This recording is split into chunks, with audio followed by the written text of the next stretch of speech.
Welcome to the show. I'm your host, Dr. Mike Wall. Well, since we were children, we were told to get a good night's sleep. Yet over 40% of us struggle with getting to sleep or even staying asleep. It might be a stressful day on your mind, too much coffee in the afternoon, a shift change, or even poor health that's messing with your ability to rest.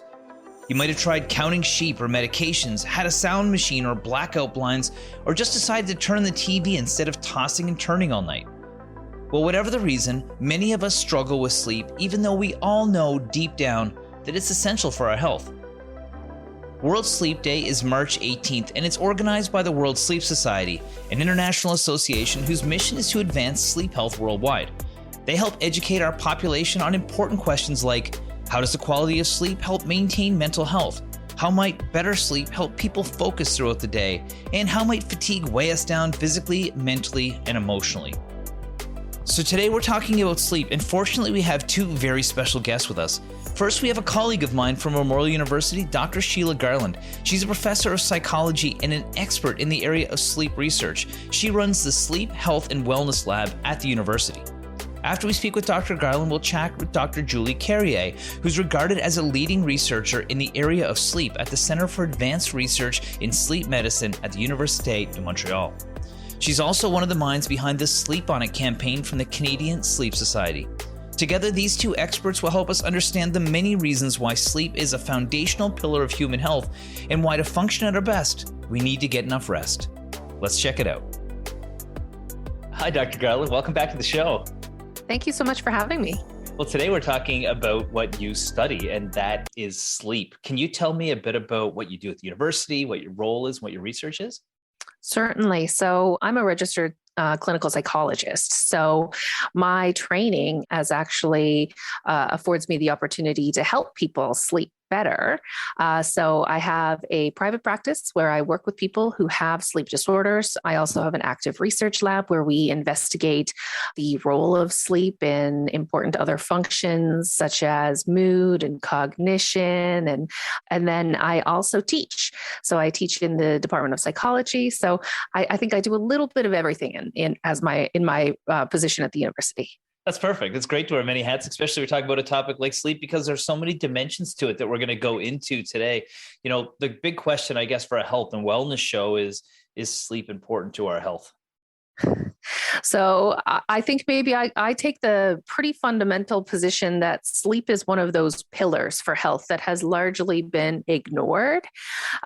People focus a lot on diet, they focus a lot on exercise, but I would argue that you're not going to succeed in either one of those initiatives if you're not sleeping well. So if you're not sleeping well the night before, you're probably going to choose worse food or more unhealthy food options, and you're also not going to be as productive maybe in your high intensity workout if you haven't really slept well the night before. Maybe you're going to skip your workout in order to sleep in. Mm-hmm. So I think that sleep is one of those foundational health behaviors that people just don't pay enough attention to. Yeah, and I think it was glorified for a long time that people didn't sleep. You hear about people taking micro naps and Da Vinci never slept or whatever. Where did that sort of come from if it's actually not good for us? Right. It isn't good for you, but you're correct that there was this sort of it was like a badge that people could wear. I didn't get any sleep last night and look how well I am. Right. So that self-sacrifice. And I think that fortunately that's changing, right? I think you might see it still a little bit. And I think part of it came with research that when you are sleep deprived, it's not that your performance isn't impacted, that, objectively your performance is worse than had you slept a good quality night of sleep, but you're just less aware of your impairment. So they actually compared people who were intoxicated with alcohol to people who are sleep deprived. And the people who were intoxicated, they actually knew that they were intoxicated. They're like, whoa, man, I'm drunk, right? Mm-hmm. But then the people who were sleep deprived, they didn't even realize how impaired they were. But the sleep deprived people's impairment was equal to the people who were intoxicated. So it's just the awareness of the impairment wasn't there. So I think research like that really comes out and says wow, okay, maybe I shouldn't be wearing that badge of, I didn't get much sleep last night at all.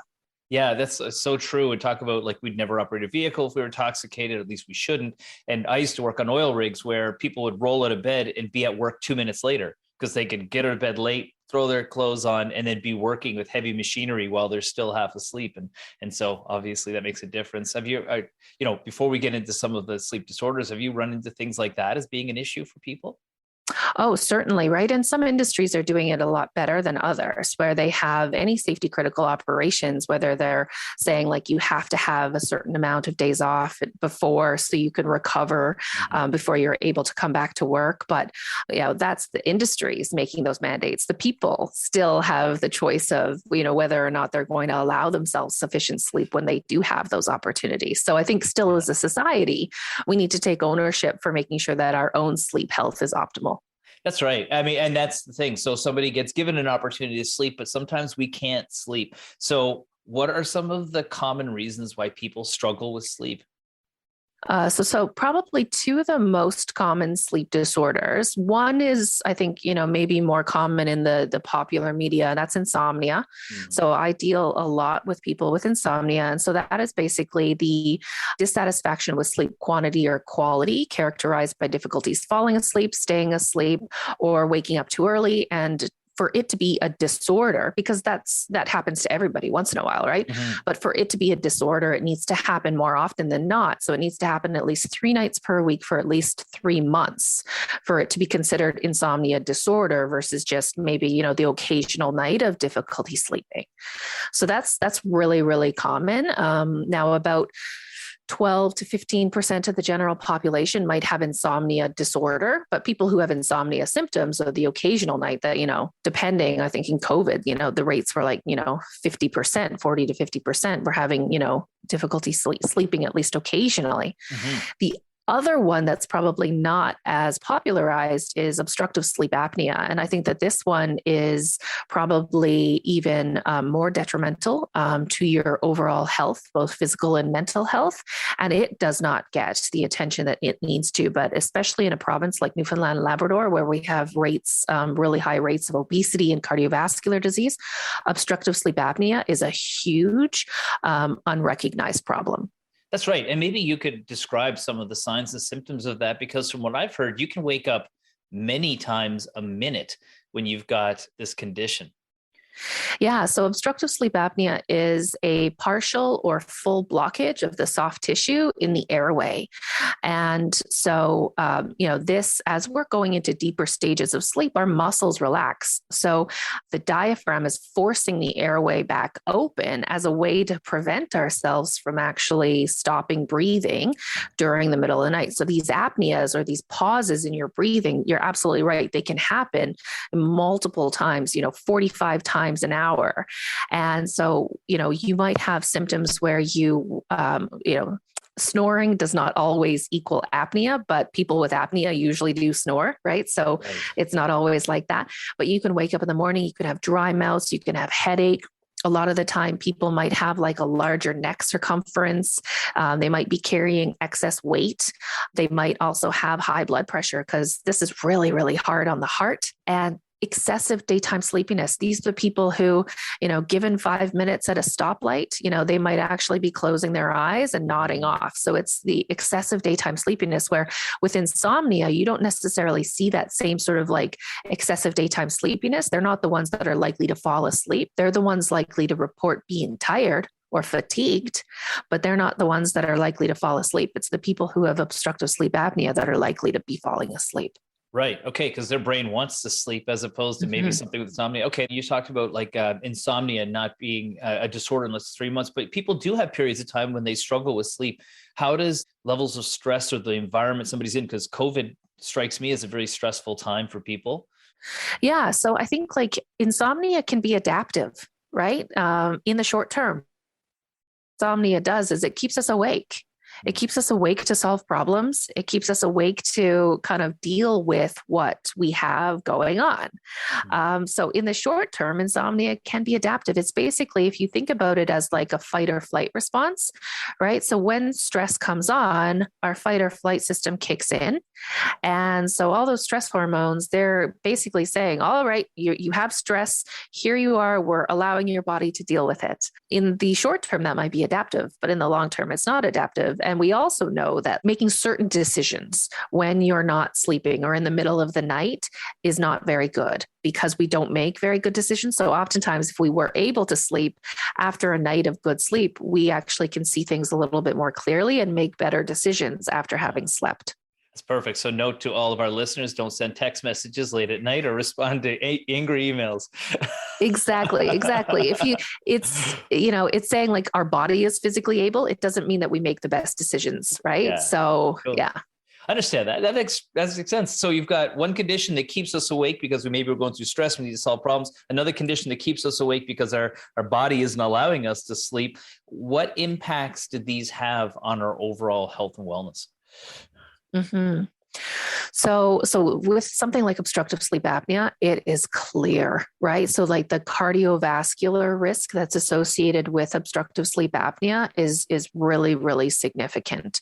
So that, I think there's no argument. All medical professionals agree. Like, obstructive sleep apnea comes with some severe physical health risks, but also mental health risks. There's a lot of depression that is associated with obstructive sleep apnea because one of the prime roles of sleep is emotional regulation. So if you're not able to get as good quality of sleep, you're not able to get all of the sleep stages and everything else like that, you're not able to do that emotional regulation as much. So there is also a psychiatric or psychological morbidity that's associated with obstructive sleep apnea.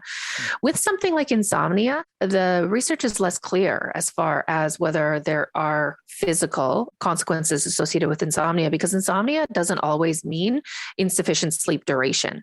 So you can have insomnia and still be getting 6.5, 7 hours of sleep. So it's not always that your total sleep time is reduced. It might be that you're having to spend 12 hours in bed in order to get that 7 hours of sleep, right? Because you sleep a little here, then you're awake for a bunch of time, then you sleep, and then you're awake, and then you sleep, and then you're awake, right? So your total sleep time isn't always compromised when you have insomnia. So that's why, like with insomnia, it's not always that people are like really excessively sleepy. They, their head's bobbing, they need to sleep, but they're fatigued because, there's a lot of work to spend 12 hours in bed in order to get 7 hours of sleep. We're here with Dr. Sheila Garland from the Sleep, Health, and Wellness Lab at Memorial University. She's sharing all about why we need sleep and what happens to our bodies when we rest. We'll be right back after the break. Welcome back. We're here with Dr. Sheila Garland from the Sleep, Health, and Wellness Lab at Memorial University. She's sharing about why we need sleep and what happens to our body when we get adequate rest. Let's get back to the interview. What effect does age have on our sleep patterns? I know, like, for example, a little baby will be up crying all night long, and then older people, do they sleep as much? Like, how does it change? Yeah, so there's a number of really important changes that our sleep undergoes as we age because the point of our sleep changes, right? So we sleep in 4 different stages. Non-REM sleep is non-rapid eye movement sleep, and that has 3 stages, 1, 2, 3. And then REM sleep is the 4th stage, right? So 4 stages altogether. And REM sleep is responsible for more of like the memory consolidation, the emotional regulation, whereas your deep sleep or your slow wave sleep, that's your stage 3, that is more like physical. So it's the hormones are regulated, growth hormone is put out, your appetite hormones are regulated. So it's more like kind of physiological. So kids spend a ton of time in deep sleep. Right. So that's when like their brain waves are really high amplitude, really spread out, like they're zonked. That's why you can like pick a kid up from a party where they've fallen asleep under a table, throw them over your shoulder, put them in the car seat, put them in bed, and they're gone. They don't even wake up at all. Like that's deep sleep. And that's also the reason why you can put a kid to bed in one size of a clothes and then they wake up and they're in the next size, right? Like they're doing a lot of growing. They're also doing like a lot of repair and restoration, which is why they can fall, they can bounce back up and, they're hardly even phased. Mm-hmm. So like they spend a lot of that. They also spend a lot of time in the REM sleep, which is like the cognitive part, because that's when their brain is, all of those connections are being made. They're learning things. So this amounts to, they need a lot more sleep, mm-hmm. right? Their body is doing a whole lot more. So as we age, the amount of sleep we need goes down. and the time we spend in various sleep stages goes down. So probably the most depressing change that happens as we age is as we get older, we spend less time in that stage 3, that slow wave sleep, that physical restorative phase. So that's why it takes us longer. If there was any sort of like magic, anti-aging pill or something like that, it would be a pill that could make us spend more time in this stage 3 sleep, because that's what's responsible for physical repair and restoration. Right. So that, and then the amount of time we spend in REM sleep, it doesn't really change too much. It's the time that we spend in the slow wave sleep that changes as we get older. And then we also need less sleep. So, but still an older adult is still needing 6 to 7 hours of sleep. It doesn't change that much. Well, that actually brings me to a little game I wanted to play with you today, a little true or false when it comes to some different facts. Okay. So that's the first question I got, is that everyone should absolutely get a minimum of 8 hours of sleep per night. True or false? False. Do you want me to tell you why? Yes, I do. Okay. False. So it's a range, right? So anywhere from 6 to 9 hours. And it really depends. There seems to be like a genetic set point for each person. And that's kind of like what they need. And you might need a little bit more, especially if you're recovering from something like that, but you always sort of return to this set point. That's interesting. Okay. So what about this one? People love coffee. Coffee doesn't impact our sleep. True or false? False. It does impact your sleep, and there's a reason for it. So caffeine binds to a neuromodulator called adenosine, and the buildup of adenosine is something that our brain recognizes as a precursor to sleep. So the caffeine binds to the adenosine. Our brain doesn't recognize the buildup of adenosine, which means that we feel more alert for a period of time, but that binding only lasts for a short period and then comes off. And so that's why you don't want to have caffeine about 6 hours prior to when you want to fall asleep, because you want to have that caffeine binding to adenosine. You want that to be gone so you can fall asleep.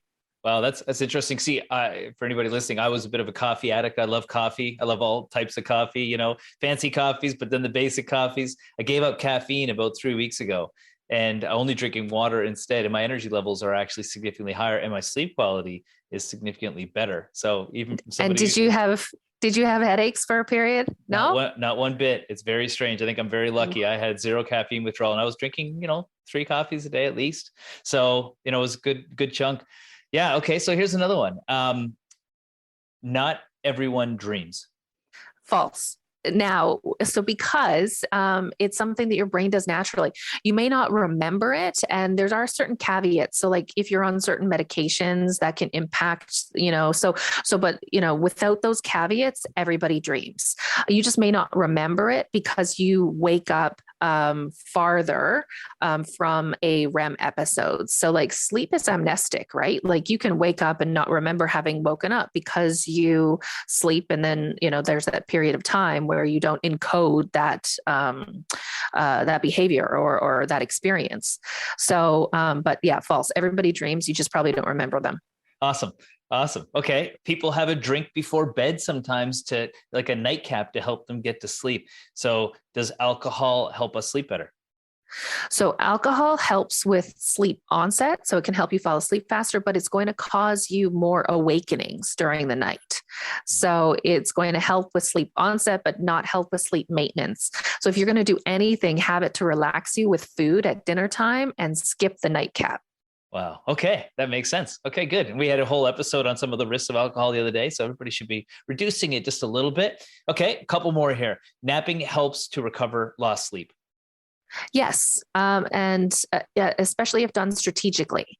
So you want to have a nap that doesn't last more than 30 to 40 minutes because you don't want to get into that deep sleep that I was talking about, or you can end up feeling worse. You can end up feeling more groggy if you sleep too long, and you don't want to have it too close to when you want to fall asleep again, or some of your sleep drive is going to be discharged and you're not going to be able to fall asleep. So you want to have it maybe like within 3 to 4 hours of waking up, right? So, but not too close to when you want to fall asleep again. Perfect. Okay. Last one here. And that is about dreams again. Dreams have no function. Dreams have it may not be like the Freudian function, right? Like that, have all of this meaning, but our dreams often do help us process things that we experience during the day. So if you think about REM sleep, and that's the period where we dream the most vividly, oftentimes our experiences are like hodgepodge combinations of like things that, we did 10 years ago and things that we're planning on doing, the next week. And so like dreams have a process of regulating our emotions as well as like, putting memories into the right spots. And it can even be just an emotion. Like if you're stressed before going to bed, even if it's not specific about something, you can find that you have stressful dreams, right? And so the point of your dreams is sort of like to try and work through those emotions so you wake up feeling a little bit more balanced. Yeah, it's a little practice while you're asleep, offline practice. Good. Exactly. Okay, so we've talked about a lot of challenges around sleep. We've talked about what sleep does to us physiologically. What are some tips people can use to sleep better? One of the best ones is consistency. So I think people are always told go to bed at the same time every day. That's a little backwards. It's not a little backwards, it's completely backwards. So the better suggestion is to wake up at the same time every day, because your wake up time determines your bedtime based on something called sleep pressure. So it's like when you wake up is going to determine your bedtime. Like if I'm an 8-hour sleeper and if I take 8 away from 24, I'm going to need 16 hours of sleep pressure to build before I'm likely to fall asleep again. So if I try to go to bed before I have enough sleep pressure, I'm going to lay there awake because I don't have enough sleep pressure to go to sleep. So this is what happens a lot of the time when people experience Sunday night insomnia is they've slept in on Sunday because they've gone out Friday night, Saturday night. So they're trying to catch up. They've slept in on Sunday. So then they try and go to bed at their like preferred or desired time so they can get enough sleep for Monday morning. And they find themselves wide awake. I can't sleep. Well, that's because you slept in, right? And you don't have enough sleep pressure to go to sleep at the time that you want. So in order to prevent Sunday night insomnia, people just got to take a hit on, Sunday night or Sunday morning, like get up at the regular time so you have enough sleep pressure, and then you're going to fall asleep at the time you want. You're probably going to sleep deeper and even better, and you're going to feel even, better on Monday morning when you wake up. Wow, you can get so much done anyway on a Sunday if you wake up earlier. Everybody thought the Sunday scaries wasn't avoidable, but apparently it is. It is. That's excellent. Before we get off that, are there any other tips like around noise and darkness? Because I know some people need complete silence and pitch black, and other people can have other things going on, like they need noise machines. Is there anything around that? Yeah, so there's some individual variability on, how deep of a sleeper you are. If you're a lighter sleeper, you might need to pay more attention to your sleep hygiene, right? That's your sleep environment. You might need light dampening curtains. You might need a bit of like a noise machine in the back to drown out any other noise. You might need to pay more attention to the quality of your sheets and your mattress and your pillow and, all that kind of comfy stuff. And then there's other people who could sleep on a bed of rocks. Yeah. So I think like, that's nice. These are like the nice to haves, but, I think that they're not going to cure something like insomnia, right? Yeah. Like, a new bed sheet is not going to make you, sleep well every night if you need. So, but I would say that one of the things that is helpful across the board is what I call a buffer zone. And that is the 60 to 90 minute time before your desired bedtime where you cut out all electronics. So, having that transition period from like, working and, being like engaged with something to transitioning to sleep, that is really, really important because you want to make sure that is not only the light, but also just the engagement with the device. Mm-hmm. So doing something that's pleasant, relaxing, non-stimulating in dim light that doesn't involve backlit devices for at least an hour before bed. Okay, perfect. And make sure when you're in that environment, you don't drink a coffee. No, that's right. Right? Yeah. Perfect. Okay. So March 18th is World Sleep Day. What goes on World Sleep Day? Well, I think that, it's a day that's organized by sleep champions, sleep organizations, and advocates, just basically saying like, this is around the time when the clocks change.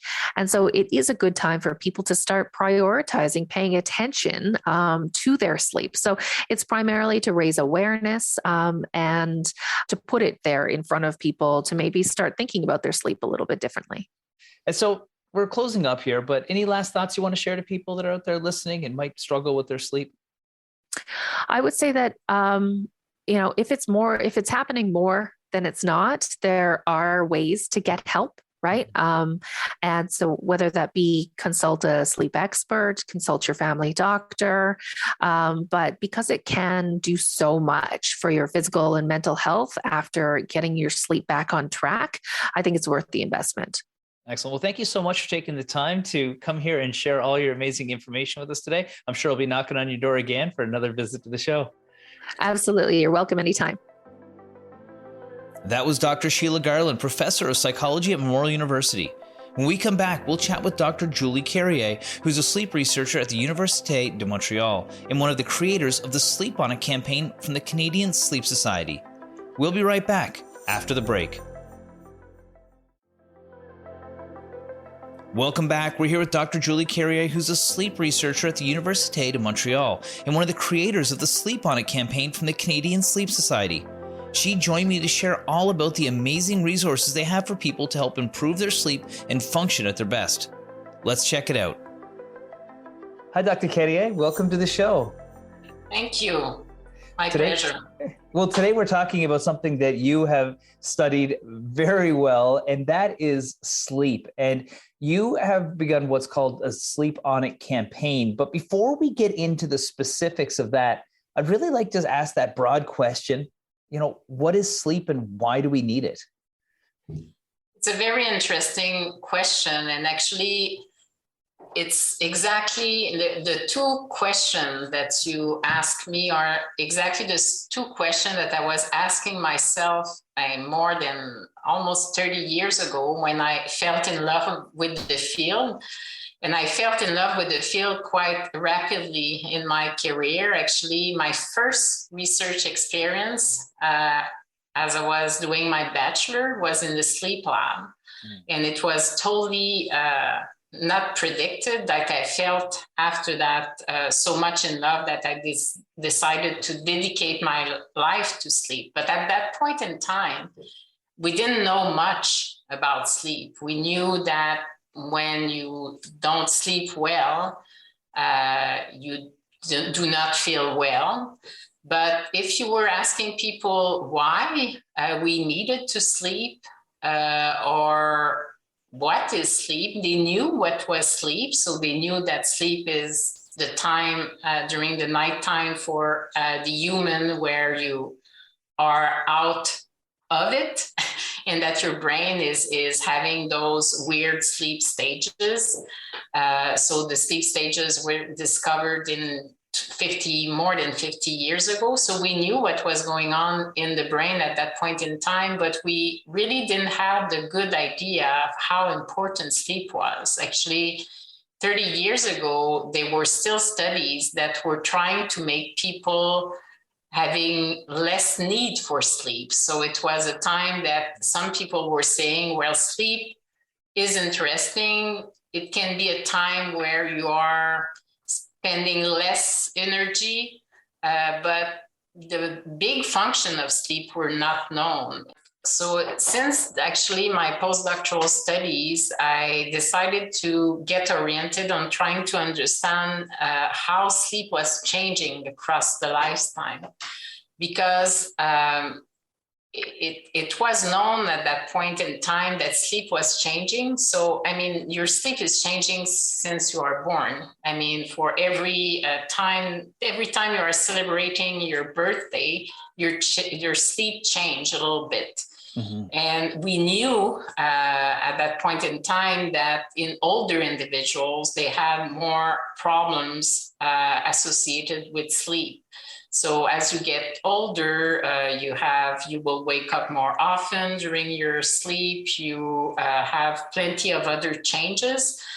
And I got interested to try to understand why sleep changed across the adult life, why older people were more vulnerable to sleep disturbances, and of course, can we do something for it? So in the past 23 years, my main focus has been on trying to understand age-related changes in sleep and their functional consequences, and try to see if we could help the sleep of older individuals. At that point in time, it was really easy for me to get grants regarding the sleep of older people, because people knew that older people, as I said, had more sleep complaints, were struggling about their sleep, and were having daytime problems regarding their cognition and regarding their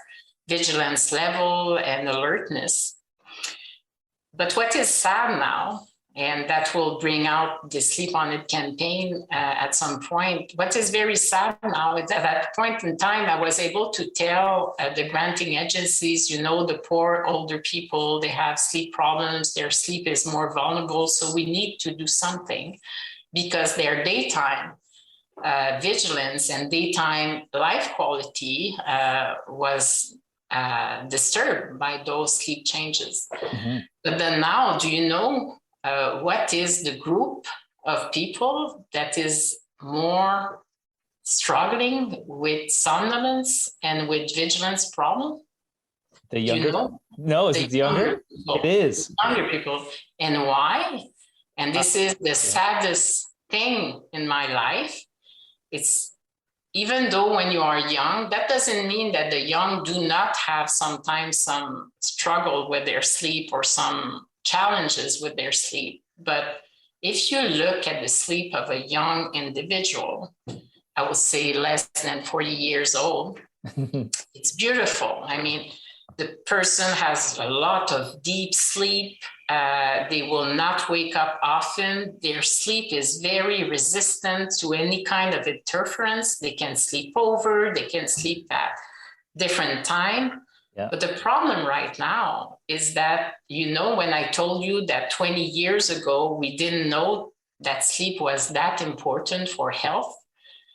But now it's like the people, and especially the young people, believe that sleep is not a priority for their health. So they prefer to do, which is fine. I mean, we have been all young, but so they want to bring more into their daytime life, and they cut during their sleep time. And for me, that's the saddest thing in the health, because we failed. Up to now, actually, we didn't win the battle. So now that we know more and more and more how sleep is crucial for mental, physical, cognitive, and physical health, when you look at the sleep patterns of the younger generation, they are taking less care of their sleep for plenty of different reasons. But for me, it's very difficult to swallow. That was Dr. Julie Carrier, who's a sleep researcher at the Université de Montreal and one of the creators of the Sleep On It campaign from the Canadian Sleep Society. We'll be right back after the break. Welcome back. We're learning all about the Sleep On It campaign with sleep expert Dr. Julie Carrier. Let's get back to the interview. So let's talk about something that we've been mentioning all along, and it's one of the major projects you're working on. It's called the Sleep On It campaign. Can you tell me about that? Yes, so we started 2 years ago. It's a public health campaign on sleep, and I say a Canadian public health campaign on sleep. So the objective is really one, to make the Canadians aware of the importance of sleep, and to provide very good information to the Canadian about their sleep. And the second is to, that 25% of the Canadian population suffers from sleep disorder. And the problem is that research in the past years, 20 years, I found plenty of solutions for those sleep disorders. The problems right now is the deployment and the accessibility of those sleep solutions. So for us, it was important to tell not only the public, but also to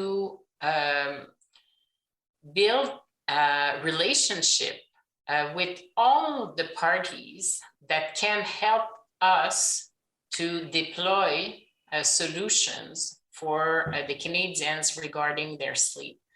So the Sleep On It campaign is first, we started as a website so people can go see us and we will be very happy, where all Canadians can find scientific, valid information about sleep disorders as well as the function of sleep. And we have a social media campaign. But this is the tip of the iceberg.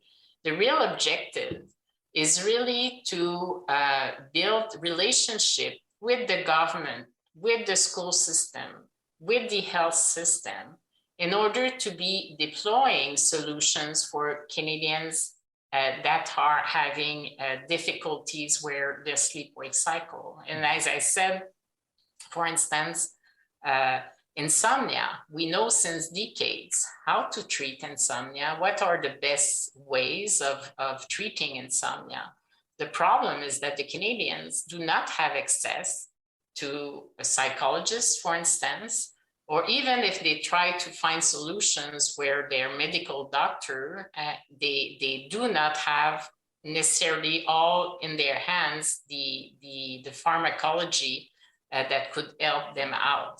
Mm-hmm. So it's a way actually of trying to put the research, as you are doing, putting the research results into society, not only for people to know, but also for the government, for the public health, to really try to deploy the solutions for the Canadians. Mm-hmm. For instance, I mean, since 25% of the population is suffering from a sleep disorder, you may imagine that there is a huge market out there. I mean, the private system understood that the people are really trying to find solutions for their sleep disorders. And if you look at the sleep industry right now, you find everything. You find devices to measure your sleep quality. You find some very cool system that will give you some sounds or give you some waves in order to fall asleep more rapidly. Yeah. And they are making a lot of money with those things. And sadly, many of those tools are not validated and are not scientifically driven. So for us, for me and for us, it was to say, well, we do have scientific, valid, evidence-based solution that we just want to be able to deploy within society. But we need for that to bridge with the different parties that will be able to bring the solutions to the Canadians.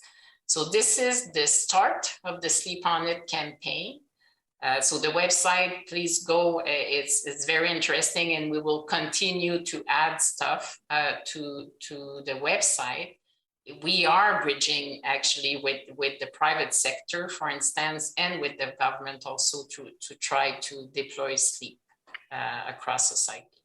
And so the mission of the program is really to get all the information that researchers and scientists like yourself that have developed over years into the hands of the population. Is this also go hand in hand for physicians that will be treating patients with sleep disorders? Absolutely. And we are doing that also. I mean, the problem with sleep is at many different levels. I compare often myself jealously to the physical activity field. Mm-hmm. I mean, the physical activity field is maybe, I would say, 15 years, maybe 20 years ahead of us. I mean, the evidence-based science regarding sleep arrived a little bit later than the evidence-based science regarding physical activity.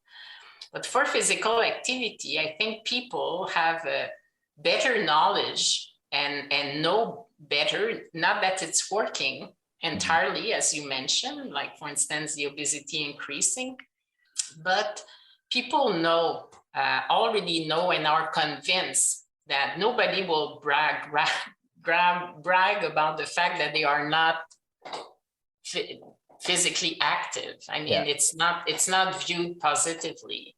Yeah. And as you mentioned, people still say, well, I didn't sleep. I slept only 4 hours because I had a big deadlines. And people will look at this like something that is very positive. So there is a change of mind that we need to change with evidence-based. But contrarily to physical activity, also sleep has like the behavior that you need to put you in phases and having a good time of sleep. But there is also plenty of disorders that needs to be treated. And that's one difficulty that we are having now.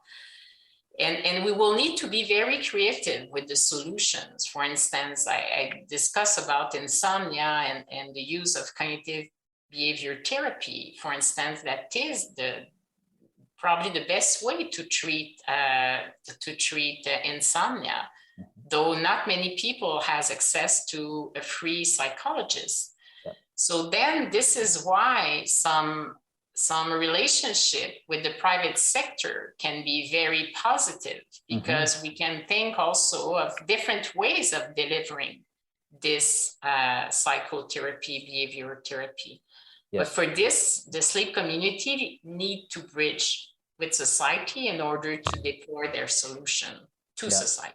I can see that. We had a online CBT provider when I was with the medical company that acquired our wellness business a number of years ago, and it was extremely important. And somebody who's suffering from a sleep disorder would pretty much do anything or try any gimmick to try and get a restful night's sleep.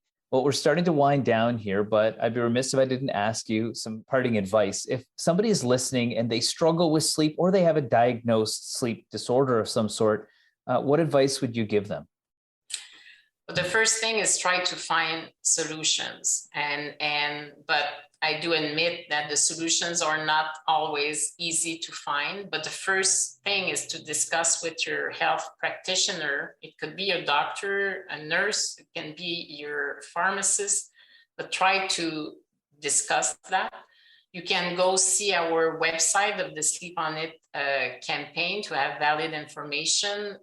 It's important to try to find valid information about your sleep disorder. And if you don't prioritize your sleep, so if you are young and don't believe that sleep is important, also I will tell you also to try to go see our website also.